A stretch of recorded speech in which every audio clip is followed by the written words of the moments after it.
Hey, how you doing? This is John, and welcome to John's Long Box. Today we're going to look at DC House of Secrets number 92. This is the first appearance of the Swamp Thing. And look at this glorious cover by Bernie Wrightson. Okay, let's start at the beginning. Bernie Wrightson is a legend, okay? if you get nothing else from this video, it's that Bernie Wrightson is a legend. Legendary. And although he has drawn some superheroes, and I think he's drawn some war comics, he's mostly known for like supernatural and monsters. And as such, I was not a big Bernie Wrightson fan as a kid. I know, blasphemy. I keep saying this over and over time. Guys, why won't you listen to me? Listen to my words. I was a weird kid. But somewhere, I think I was around 15, 16 years old before I realized that Bernie Wrightson was an amazing artist. Like I would see monsters in comics and kind of just dismiss them. I didn't like the giant monsters, like pre Fantastic Four, and I didn't like vampires and werewolves, stuff like that. Comics. I did like them in the movies, and I keep saying, you know, comic books were for superheroes. I'm getting tired of saying this because I feel like I keep saying the same things over and over again. But I just need to stress how weird of a kid I was. So, I didn't like Bernie Wrightson. Not that I didn't like him personally. I didn't know who the guy was, but I didn't really know about him. I didn't really care about him. And I would hear other people talk about him, and I was like, oh, it sounds like a great... Oh, he draws monsters. But that's the way it was. I forget what caused me to change my mind about Bernie Wrightson, but or not so much change my mind, but to actually look into him and, how can you not understand that this guy's a legend? Okay, but now let's look at this cover. So we got this creepy swamp creature coming in, and look at this woman. So a little fun trivia. This model for this was Louise Simonson. Well, she was known at the time Louise Jones, who became the wife of Walt Simonson, another comic book legend. And the model for this was Mike Kaluta, which kind of makes me giggle. My poor Mike. Poor Mike's the monster.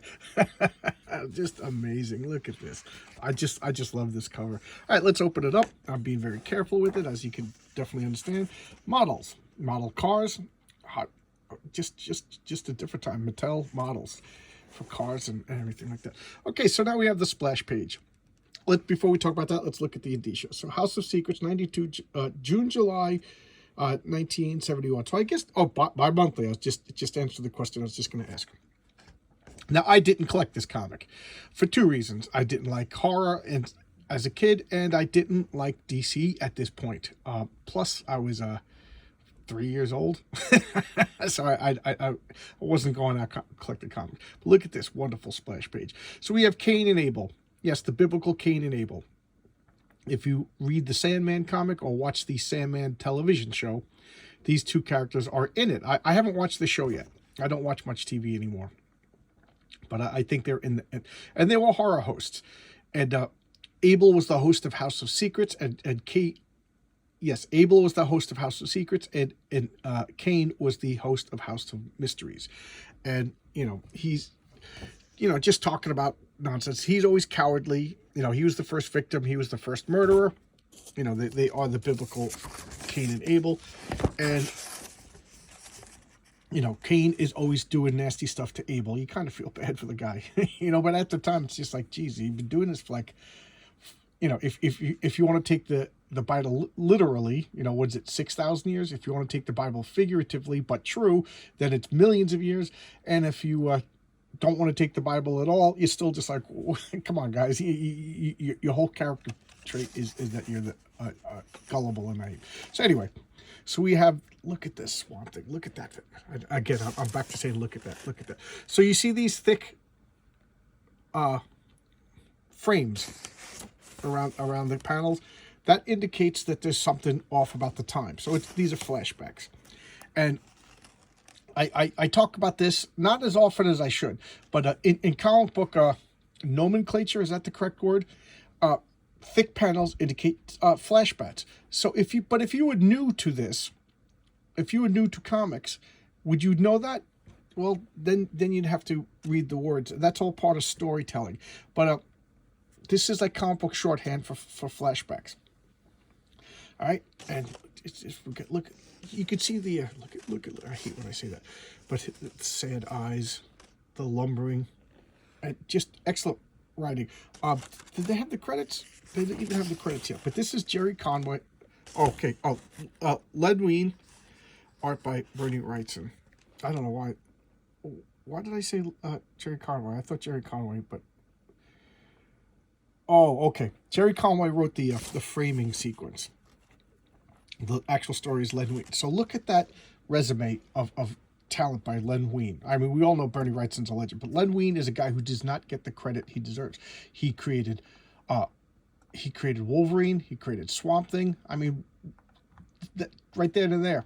You know, this guy should be retiring on a private island somewhere. All right, so look at this Swamp Thing. Does anybody know? I'm asking from a position of ignorance. Does anybody know if Bernie Wrightson ever did any H.P. Lovecraft adaptations? Because he was born to do it. Look, this is just awesome. Creepy house. So now we have this rich guy. Why can't I remember his name? Damien Ridge. It's coming back to me. My old brain is getting lubricated from coffee. You got to lubricate your brains, ladies and gentlemen. You always have whoever brains you may have around your house. Bernie Wrightson is getting to me.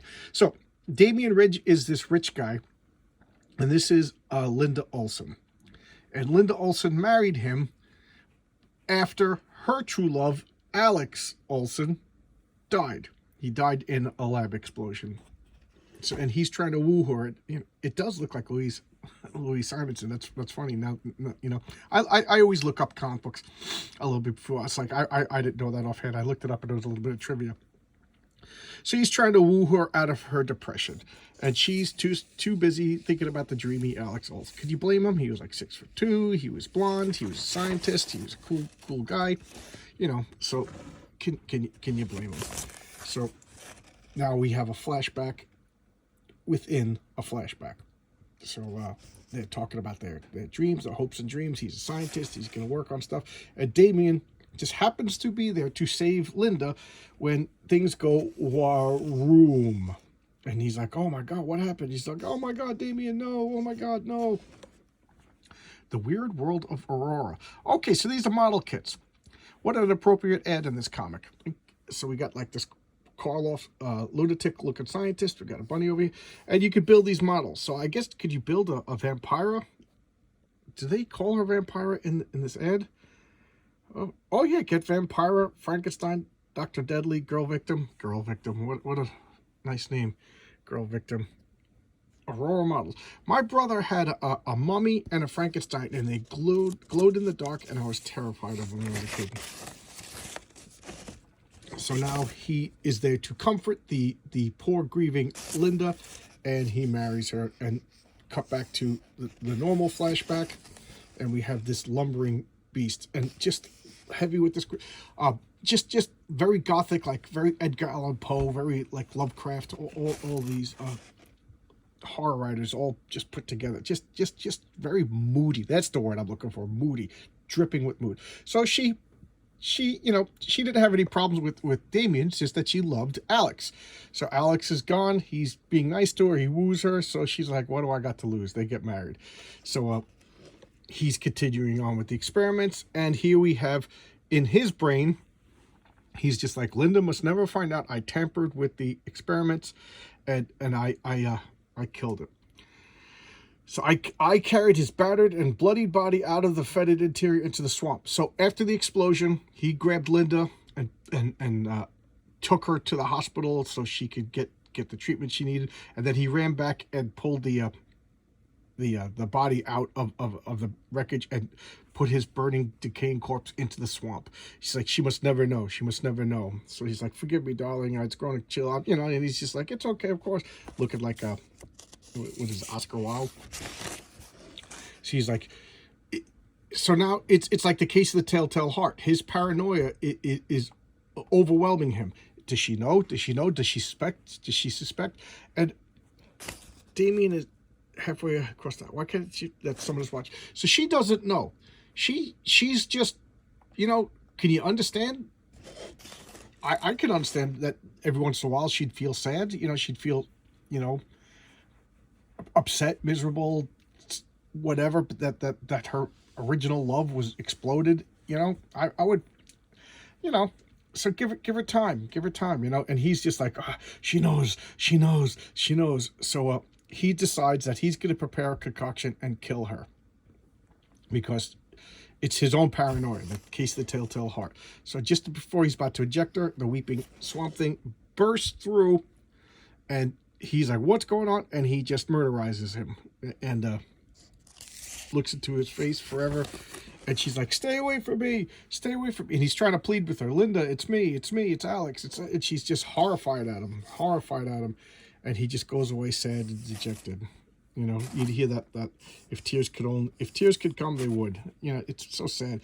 I would hear that, reading this, I could hear the Hulk music when the Hulk walks right. Dun, dun, dun, dun, dun, dun, dun, dun, dun, dun, dun, dun, dun. I think, is that a Hill Street Blues? Yeah, you can hear the Hill Street Blues theme. So here we have another frame of Alex, and this is a second story. This is After I Die, and this is who wrote this? I don't even know. After I Die, they probably have the credits in here. This woman is about to die, and there's the doctor. That's her husband, and he's caring for her. He's not a sinister person yet, so he's caring for her, and he's taking care of her as she's dying. And the doctor's like, it's only a matter of time. He goes, I rather not talk. She's been concerned about it. He goes, who else is concerned? He goes, only her brother, my brother-in-law, but he's a parasite. So blah blah blah blah blah. So he's like, okay, all right. So we set up that his wife has one surviving family member, a brother who's a bum. He's a jerk. So he's like, look, and now she dies with this horrifying, terrifying look in her eyes. And he's like, she's gone. What did she see? What lies beyond death? And she's like, why couldn't you come to look today? So I got business. So now he's becoming obsessed with finding out what is beyond death. What scared his wife so much? So he's going around and looking. So he is his brother-in-law. Hey, look at you. Ah, ha, ha, ha, ha. He's a jerk. Give me money. You inherited blah, blah. He's like, oh, man, my brother-in-law's ruining me. So he's like, but I want to know what's going on beyond death. So he finds out about this terminal kid. Did I skip a page? No, I didn't. Oh, okay. So the doctor calls him that there's a terminal kid. He's bribing all the doctors in town to let me know when somebody's about to die, because he's obsessed. What's beyond death? What made that? What horrible thing awaits us? So he's like, oh, when you got here, the kid made a good turn. He's gonna live. And he's like, you wasted my time. So he's actually turning into a bad person now. He's upset that that little kid's gonna live. So he's talking to his secretary. He's like, what are we gonna do? So he decides, kill two birds with one stone. His horrible brother-in-law, who they're implying that he's like an alcoholic, druggie, like he's living in bed, just extorting money. So he's going to shoot him. Boom. So he shoots him, and he tells, I get an ambulance, And he's like, look, yeah. He's like, look into my eyes, so he shoots himself, and the kid's looking, oh my God. And he's driven insane by the reflection of what he sees as he dies. So he got his revenge against them. Da, da, da. Here we got Looney Tunes. I actually find this story to be terrifying, to tell you the truth. Can you imagine if we live all our lives and then we find out that it's horrible when we die? I don't know. Lovecraftian horror is real. All right, so here is the letters page. The House of Secret Speaks. I like to check out the names, see if I recognize any of the names, which I do not. Binoculars, that's cool. First time ever. Oh, get an Action Comics on your t-shirt. That's pretty cool. And It's Better to Give. This story I like. Story by Virgil North, art by Weiss and DeZungia. So here's Abel telling those stories. We got a hobo. Dun dun dun. Hobo sees this kid crying. Why is this kid crying? I broke my balloon. My balloon flew away. And the hobo's like, oh really? Here you go. I got a dime. Go buy yourself another balloon. He goes, thank you, sir. I'll pay you back someday. And then the water fountain starts to drip. But what does it drip? Dimes. Ta-da! The little kid was a warlock. So he did a good deed for a little warlock kid, and the little warlock kid paid him back in his own little way. He gave him a dime, so he's going to give him 1 billion dimes. So he just has infinite dimes. So he's just all happy. And what does he do? He goes first thing he does is he gets himself a nice, decent meal. I mean, nothing wrong with that, right? You're hungry, you're begging, why not? Why not? You got infinite money, go get yourself. And now what does he do? He starts giving money to charity. He goes and he's like, he gets himself nice clothes. So look at this. First thing he does is he gets himself a nice meal. Second thing he does is he donates to charity. Third thing he does is he gets himself cleaned up, gets himself a nice suit. And then this guy, this Jerkowitz over here says, hey, look at that rich guy. I'm over here struggling and that guy's rich. I need to get some of his money. So he's going back to the fountain that spews the diamonds, and he just beats the crap out of him. Murder Rooney's him. And the little warlock kid was coming back to thank him for, like, look at the balloon I bought. Look at the balloon I bought. And he's like, what did you see? What did you see? I'll murderize you. I'll murder. It's like, you hurt my friend. So the little warlock kid traps him a la Prisoner style. He's not a name. He's not a number. He will not be categorized. Why did you quit? See if DM put in the comments if you get that reference. And he puts him in the balloon, and then the kid comes with the needle, and Pop Rooney's the balloon. And this guy's like da da da da da da. And here, Trick or Treat. The last story in this is at last it's one of the ancient magical paints. So he breaks into a museum to steal magical paints. He's a painter, but more importantly, he's a thief. He's a thief and a murderer because he was so desperate to cheat rather than on his own merits. A lot of these House of Mystery are morality tales. Cheaters never win. You get what you deserve. Karma, mills of the gods, whatever you want to call it. So now he takes the paintings home, and the legend has it, whatever you paint will change your life. And he's just like, well, I want to be a painter and I'm no good, so it'll change my life. So he's painting and painting and painting. And it's almost like paint by numbers. The canvas already had a sketch in it. So he's going to finish the ancient horrible painting. And there it is. It's some gruesome portrait. Who cares? He goes, haha, my life has changed. And it comes out with a knife. Da-da-da-da-da-da. The best baseball game cannot be purchased in a reach. Oh, yeah, this is